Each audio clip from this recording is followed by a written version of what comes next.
777. Ingat-ingat po, scam po yan. Kasi nga po, marami po silang.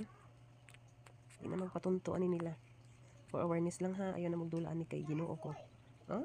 Problema Tapos ang problema pa sa ilaha, kay ilan jud mo siya nga scam kay kuan.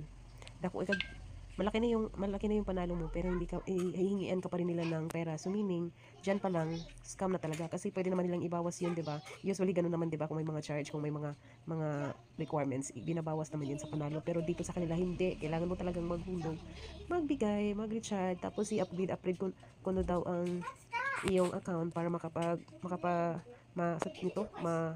magiging successful ang inyong withdrawal. So ingat-ingat. Dito na kapag ano ko sa kanila, kapag cash in ako nag-cash in lang ako ng 100 and then nilaro ko siya, umabot siya ng 50,000.